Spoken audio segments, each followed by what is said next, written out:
नमस्ते दोस्तों, आज के इस क्लास में हम लोग नंबर सिस्टम के बहुत ही महत्वपूर्ण सवालों को करने वाले हैं। ये सारे सवाल रेलवे एग्ज़ाम 2024 यानी जो अभी पेपर हुआ है उसके सवाल हैं। 2024 के पेपर करने से आपको पता लगेगा कि किस तरीके के सवाल आपके रेलवे के एग्ज़ाम में पूछे जा रहे हैं। तो आइए इस क्लास को शुरू करते हैं और बेहतरीन तरीके से सारे कॉन्सेप्ट, सारे ट्रिक आपको बताए जाएंगे, इसलिए क्लास में जुड़े रहिएगा शुरू से अंत तक। पहला सवाल जो दिया गया है बहुत आसान सा प्रश्न है। यहाँ पर छोटा नंबर है इसलिए आप आसानी से निकाल सकते हैं, लेकिन अगर कोई बड़ा नंबर दे दें तो वहाँ पर उसके लिए तरीका आपको जानना ज़रूरी है। तो तरीका ही बता रहे हैं। क्या कह रहा है, 11 और 90 के बीच कितनी संख्याएं 7 से कटने वाली हैं। ठीक है, 11 और 90 के बीच में कितनी संख्याएं हैं जो 7 से कटेगी। अब यहाँ पर छोटा छोटा नंबर है, अगर बड़ा बड़ा नंबर दे देता तो भी यही तरीका हम लोग लगाते। क्या है, 11 और 90 के बीच में। ठीक है, 11 और यहाँ पर 90 के बीच में 7 से दोनों को डिवाइड कर दीजिए, है ना। 7 से डिवाइड करने के लिए बोला है तो 7 से डिवाइड कर दीजिए। अब हमको यहाँ पर इसको डिवाइड करना है, लेकिन कब तक, जहाँ तक पूरा भाग जाएगा। तो 7 1 जा 7 यानी 7 एकम 7, 7 दूना 14 हो जाता है, आगे चले गए, है ना। तो वहाँ तक आपको नहीं जाना है। फिर इसको देखिए, काटेंगे तो 7 एकम 7 हो जाएगा, बचा यहाँ पर आपका 2 तो 20 हो गया, और 7 दूना 14 मतलब 12 7 84, 12 7 84, 12 8 96 हो जाता है ना। तो इतना हो जाएगा। अब यहाँ पर क्या करना है, सीधे सीधे हमें ये पता चल गया कि भाई 1 से 90 तक 12 संख्याएं हैं जो 7 से कटेंगी, और 1 से 11 तक एक संख्या है जो 7 से कटेगा। तो हमको चाहिए 11 से 90 के बीच में। तो क्या करना है, 12 में से 1 को घटा देना है, मतलब हमें सीधे सीधे डिफरेंस ले लेना है। 12 में से 1 को घटाइए यानी 11 आ जाएगा। तो 11 संख्याएं ऐसी हैं जो 11 और 90 के बीच में है, 7 से कटने वाली। उम्मीद करते हैं ये तरीका आपको समझ आ गया होगा। दूसरा सवाल यहाँ पर देखिएगा दोस्तों, अगर आप लोगों को डिविजिबिलिटी रूल पता है ना हर एक नंबर का, तो आसानी से आप लोग लगा सकते हैं। यहाँ पर दिया गया है, निम्न में से कौन सी संख्या 1 से 10 तक सभी प्राकृत संख्याओं से कट जाती है। 1 2 3 4 5 6 7 8 9 10 सबसे कटने वाली नंबर यहाँ पर चाहिए। सबसे पहले तो यहाँ पर देखिए कि 1 से 10 तक बोला है, मतलब वो संख्या 10 से भी कटनी चाहिए। तो 10 से कटने का रूल क्या कहता है, 10 से कटने का रूल ये है कि जिसके लास्ट में 0 होगा, 1 0 होगा, वो 10 से कट जाएगा। आप यहाँ पर देख पा रहे होंगे इसके लास्ट में 0 नहीं है, तो ये संख्या 10 से नहीं कटेगी। हमें वो नंबर चाहिए जो 1 से 10 तक सभी संख्याओं से कटे, है ना, सभी से कटनी चाहिए। ये तो 10 से कट नहीं सकता है, मतलब कि ये हमारा आंसर नहीं होगा। इसके लास्ट में भी 0 है, मतलब ये भी 10 से नहीं कटेगा, तो ये आंसर भी नहीं होगा। ये दोनों 10 से कट जाएंगे। अब यहाँ पर क्या है, अब कोई एक ऐसा नंबर पकड़िए जिसका डिविजिबिलिटी रूल लगाते ही हमको आंसर पता चल जाए, है ना। 3 एक ऐसा नंबर है। 3 का रूल ये कहता है कि भाई अंकों का योग 3 से कट जाए। ठीक है, इसके सभी अंकों को जोड़ेंगे तो 1 0 0 0 सबको जोड़िए तो 1 के आएगा, और 1 आपका 3 से नहीं कटता है, मतलब ये संख्या आपकी 3 से नहीं कटेगी। तो ये आंसर तो हो नहीं सकता क्योंकि सबसे कटने वाली चाहिए। अब 3 ऑप्शन एलिमिनेट हो चुके हैं, हमारे पास सिर्फ बचा है एक ऑप्शन, इसी को टिक कर दीजिए, यही आपका करेक्ट आंसर हो जाएगा। ये सभी से कटेगा, 1 से भी कटेगा, 2 से भी कटेगा, 3 से, 4 से, 5 से, 6 से, 7 से, 8 से, सबसे कटने वाला ये संख्या है। उम्मीद करते हैं क्लियर हो गया होगा। यहाँ पर एक महत्वपूर्ण कॉन्सेप्ट बताने जा रहे हैं दोस्तों, ध्यान से सुनिएगा। ठीक है, कॉन्सेप्ट ये है कि अगर किसी नंबर के इकाई अंक में 2 है, 3 है, 7 है या फिर 8 है, अगर ये 4 डिजिट किसी संख्या के अंत में है तो वो डेफिनेटली एक पूर्ण वर्ग संख्या नहीं होगा, यानी परफेक्ट स्क्वायर नंबर नहीं होगा। समझ में आ गया। तो आप कभी भी देखेंगे कि किसी भी पूर्ण वर्ग संख्या यानी परफेक्ट स्क्वायर नंबर के लास्ट में ये संख्याएं कभी नहीं आती, है ना। अब यहाँ पर जैसे मान लीजिए 36 है तो ये 6 आ सकता है, लास्ट में आ भी सकता है, नहीं मतलब कि जैसे 46 हो गया, है ना। तो ज़रूरी नहीं है कि जिसमें 6 आएगा वो आपका पूर्ण वर्ग होगा ही होगा। लेकिन अगर ये 4 नंबर आते हैं, ये 4 डिजिट किसी संख्या के अंत में आते हैं, यूनिट डिजिट में आते हैं, तो वो पक्का है कि परफेक्ट स्क्वायर नहीं होगा। क्लियर है, तो इसको आपको नोट करके रखना है। हाँ, अगर 6 होगा, इनके अलावा कुछ होगा, तो वो परफेक्ट हो भी सकता है, नहीं भी हो सकता है। क्लियर है, ज़रूरी नहीं है कि होगा ही। अब बात करते हैं यहाँ पर क्या कह रहा है, वह कौन सी सबसे छोटी प्राकृत संख्या है जिसे 6072 में जोड़कर उसे पूर्णांक वर्ग में बदल दिया जा सकता है। मतलब किस नंबर को इसमें जोड़ें कि हमारा एक पूर्ण वर्ग संख्या बन जाए। तो पहले 12 को लेते हैं। मान लीजिए हम इसमें 12 जोड़ दें, तो 12 जैसे ही जोड़ेंगे इकाई अंक में क्या बनेगा हमारा 4, 2 और 2 4, इकाई अंक यहाँ 4 बन गया। ठीक है, इसके बाद अगर हम इसी में 16 जोड़ देते हैं, 16 जोड़ देंगे तो 2 और 6 कितना बन जाएगा, यूनिट डिजिट यहाँ पर 8 बन जाएगा। इसके बाद अगर हम 6 जोड़ दें, इसी में 6 जोड़ दें तो 6 और 2 ये भी यूनिट डिजिट 8 बन गया। अगर 0 जोड़ेंगे तो इकाई अंक क्या रहेगा, यहाँ पर भाई 10 जोड़ देंगे, अगर 10 जोड़ेंगे तो इकाई अंक वही रहेगा, 2 ही रहेगा, नहीं बदलेगा। अब आप देखिए कि हमने 12 को जोड़ा तो यूनिट डिजिट 4 मिला, 16 को जोड़ा तो 8 मिला, 6 जोड़ा तो 8 मिला, 10 जोड़ा तो 2 मिला। ये कभी भी, जिनके पास ये यूनिट डिजिट हैं, ये कभी भी आपके परफेक्ट स्क्वायर नहीं हो सकते। तो 3 ऑप्शन तो ऑलरेडी कट गया हमारा, ये वाला कट गया क्योंकि इसको जोड़ेंगे तो परफेक्ट स्क्वायर नहीं बनेगा। हमको बोला है ना कि कौन सा जोड़ा जाए कि परफेक्ट स्क्वायर बन जाए। इनको जोड़ रहे हैं, इनको जोड़ रहे हैं, इनको जोड़ रहे हैं, तो परफेक्ट स्क्वायर नहीं बन रहा है। पता है ना कि जिसके अंत में 2 3 7 8 रहता है तो वो परफेक्ट स्क्वायर नहीं हो सकते हैं। तो मतलब ये 3 नहीं हो सकते हैं। यहाँ पर 4 है तो ये हो जाएगा ऑप्शन नंबर ए करेक्ट है। ठीक है, और इसमें कोई और तरीका लगाएंगे आप, डिविजिबिलिटी रूल डिविजिबिलिटी मेथड लगाने लग जाएंगे तो वहाँ पर फिर आपको ज़्यादा दूर तक सोचना पड़ेगा। ठीक है, चलिए आगे चलते हैं चौथे प्रश्न पर। चौथा सवाल देखिए दोस्तों, ये बहुत बढ़िया सवाल है, सिंपल सा सवाल है लेकिन सोचने पर मजबूर करेगा ये सवाल। कह रहा है कि 1.0816 का सरलतम मान क्या होगा, मतलब इसका वर्गमूल निकालना है हमको। ठीक है, वर्गमूल है यहाँ पर, ध्यान दीजिएगा एक चीज़, यहाँ पॉइंट के बाद डेसिमल के बाद कितने अंक हैं, 4 डिजिट हैं।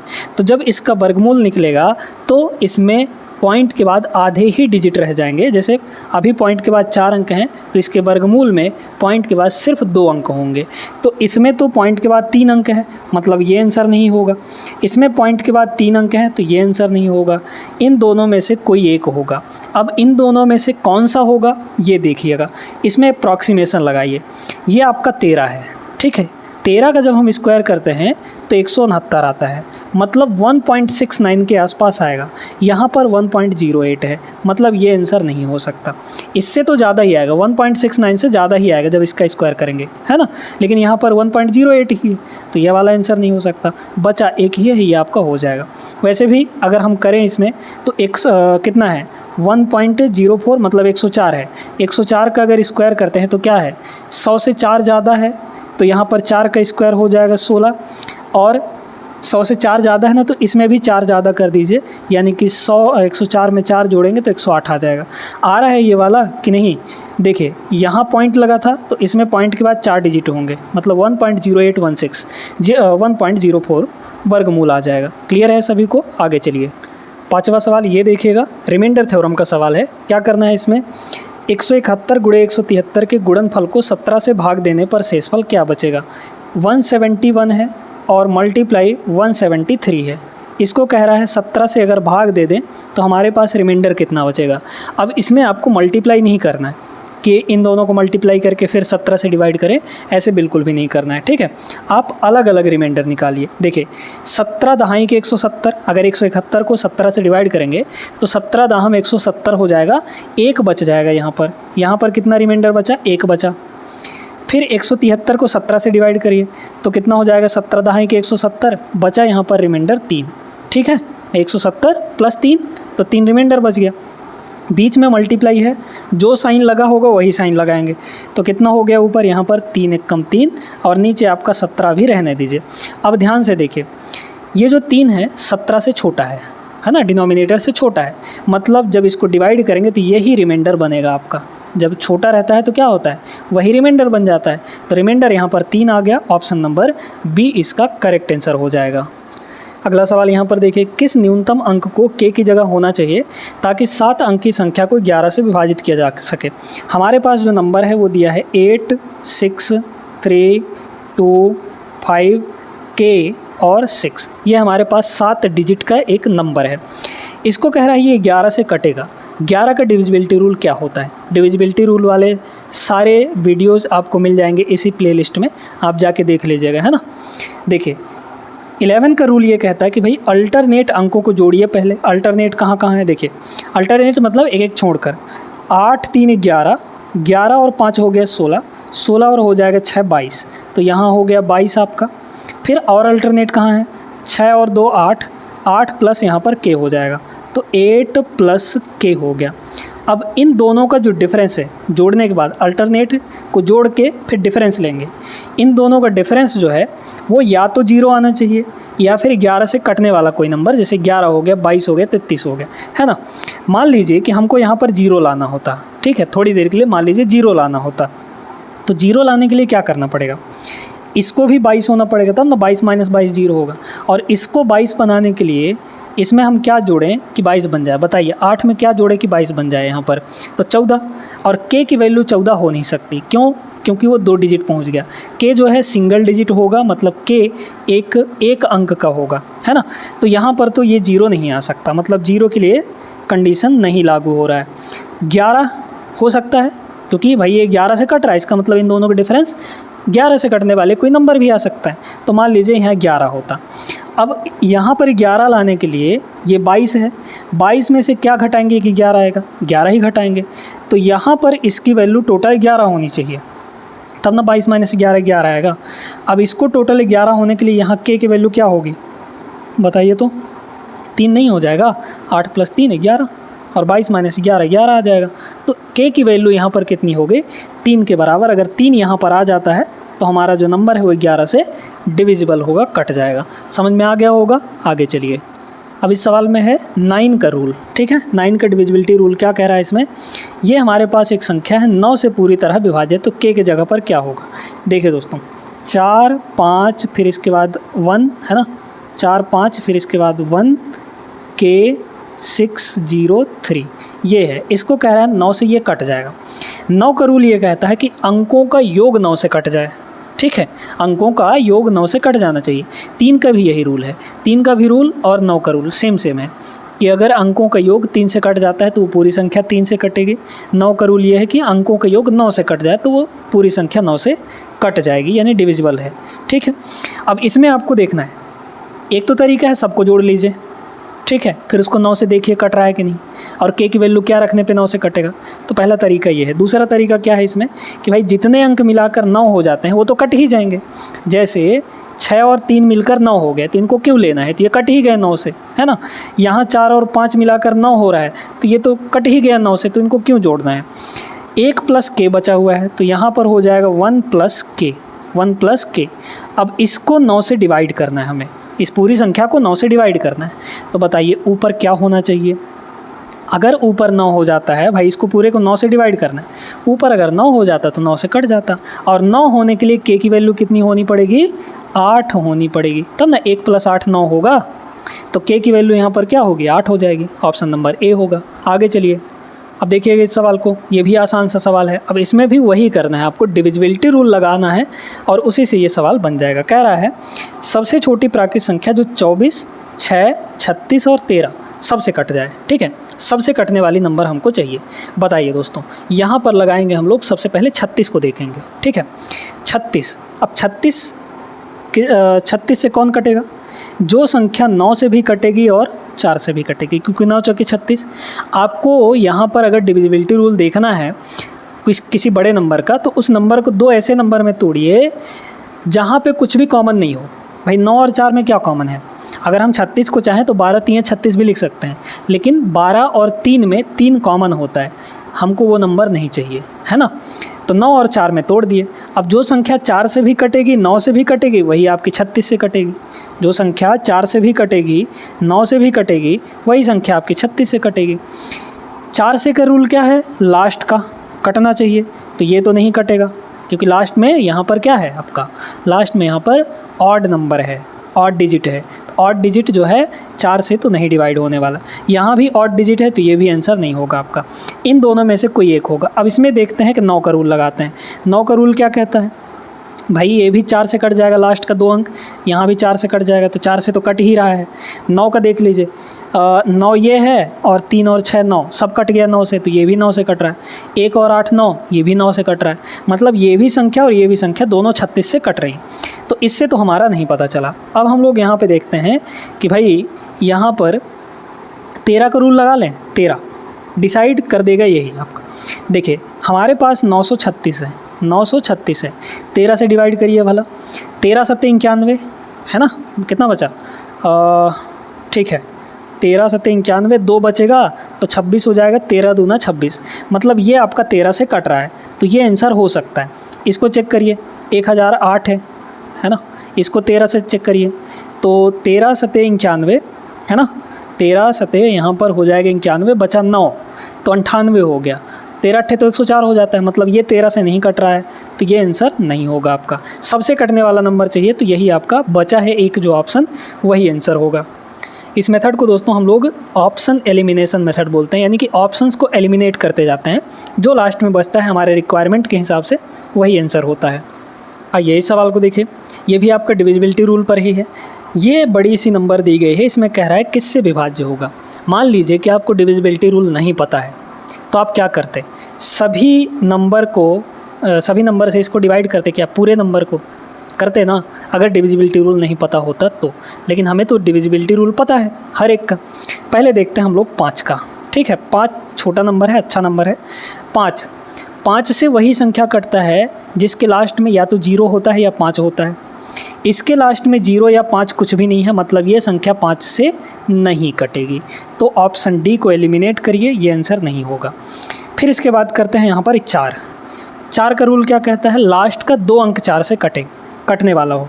इसका लास्ट का 2 अंक देखिए 74 है, क्या 74 4 से कट जाएगा पूरी तरह, देखिए तो 4 एक कम 4, बचा यहाँ 3 तो 34 हो गया, 34 4 से नहीं कटता, 4 अट्ठे 32 से होता है ना, तो ये संख्या 4 से नहीं कटेगी, मतलब ये जो पूरी संख्या है ये 4 से भी नहीं कटेगी, ये आपका ख़त्म हो गया।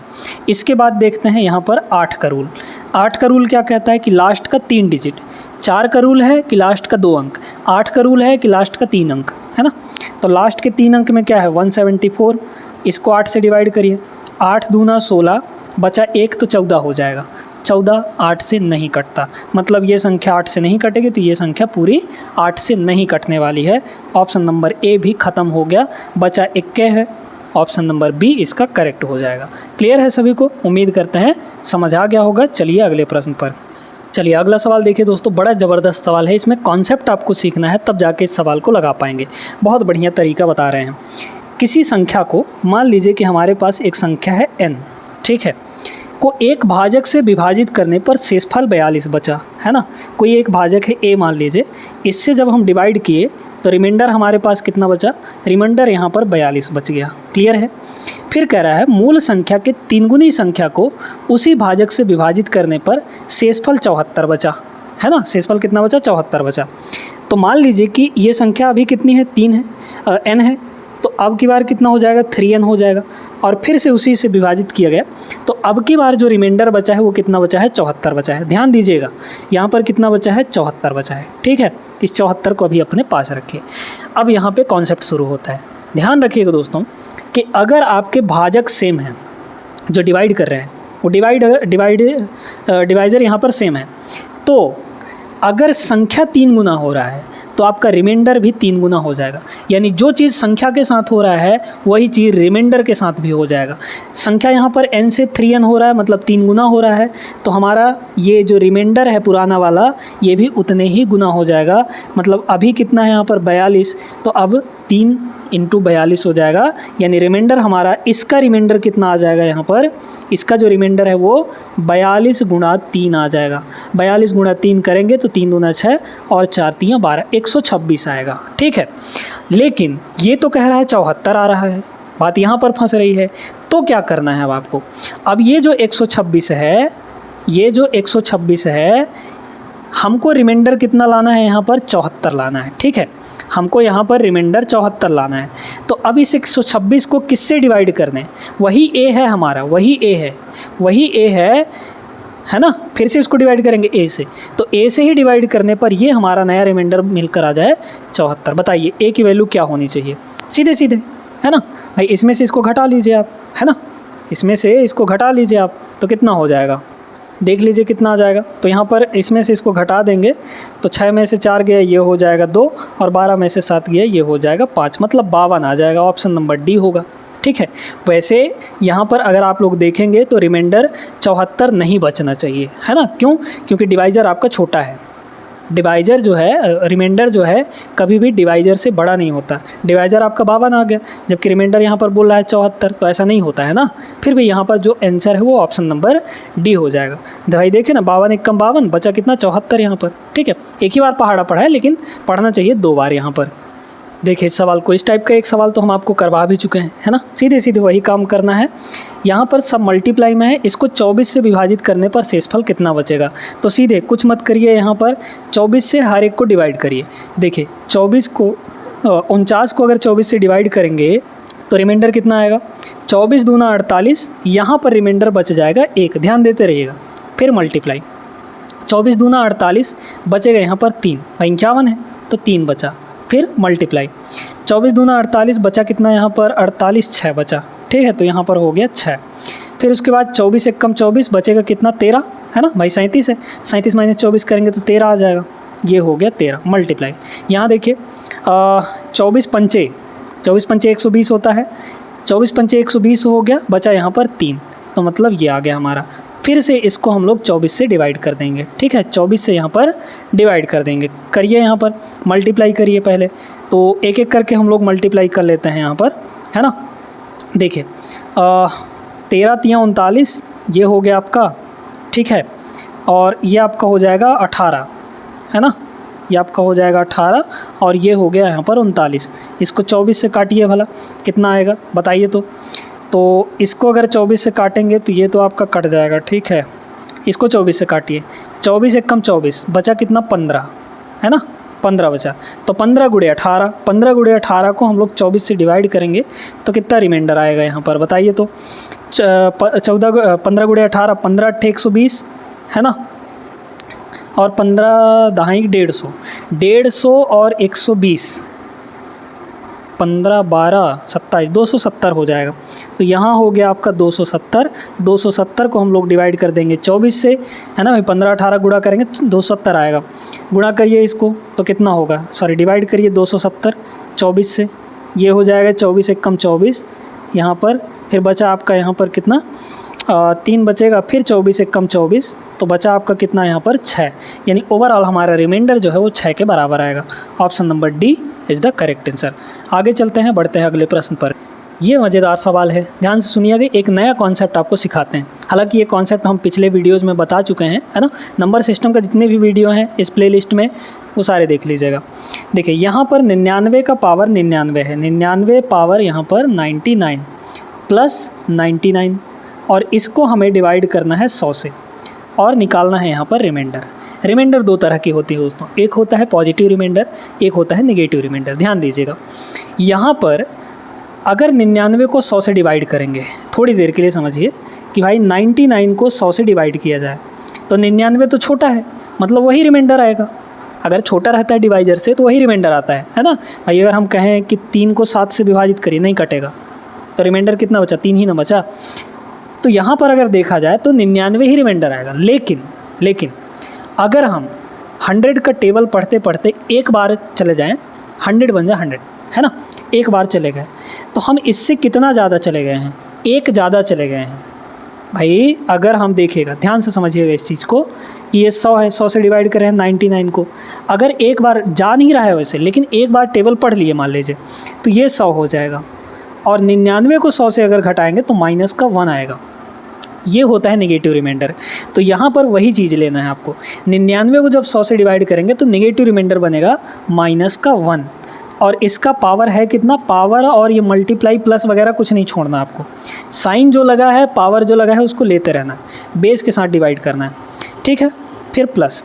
अब इस 99 को भी 100 से डिवाइड करिए तो फिर से वही -1 आ जाएगा रिमाइंडर। अभी नीचे में आप इसको रखे रहिए 100 को। अब यहाँ पर आते हैं, देखिए -1 की पावर 99, माइनस का पावर अगर कोई ऑड नंबर रहता है तो माइनस ही देता है, तो यहाँ पर ये नेगेटिव ही आएगा, और 1 का पावर 99 तो 1 ही रहेगा। फिर यहाँ पर ये -1 है, डिवाइड बाई यहाँ पर हो गया 100 अभी रखना है, -1 और -1 माइनस का 2 हो जाएगा, डिवाइड बाई यहाँ पर 100 से ये छोटा आ गया, मतलब रिमाइंडर यही होगा। अब आप कहेंगे -2 रिमाइंडर कहाँ दिया गया है। सुनिए, -2 रिमाइंडर हम लेते नहीं हैं, तो क्या करेंगे, पॉजिटिव रिमाइंडर बनाने के लिए इसमें से इसको घटा देंगे, आ जाएगा हमारा पॉजिटिव रिमाइंडर। 100 में से 2 घटा दीजिए तो हमारा जो ओवरऑल रिमाइंडर है इसका, इस वाले पूरे का रिमाइंडर कितना आ जाएगा 98। आ गया ना। बहुत मज़ेदार तरीका है ये, सब में लागू कर सकते हैं आप लोग। अगर पॉजिटिव रिमाइंडर से काम नहीं चल रहा है तो नेगेटिव रिमाइंडर पे पहुंच जाइए, है ना, लास्ट में उसको पॉजिटिव बना लीजिएगा। तो 100 - 2 करेंगे 98 आ जाएगा। 98 option number B is the correct answer. देखिए इसको सेम टाइप का सवाल है, कर लेंगे आराम से। 111 है, यहाँ 112 है। 112 बड़ा है 111 से, तो अगर पॉजिटिव रिमाइंडर लेने की बात आएगी तो 111 ही होगा रिमाइंडर। लेकिन अगर हम 112 का एक बार टेबल पढ़ लिए तो 111 से एक ज़्यादा चले जाएंगे, मतलब हमारे पास आ जाएगा यहाँ पर नेगेटिव रिमाइंडर कितना -1। ठीक है, पावर यहाँ पर 2024 है तो इसको लिखे रहेंगे।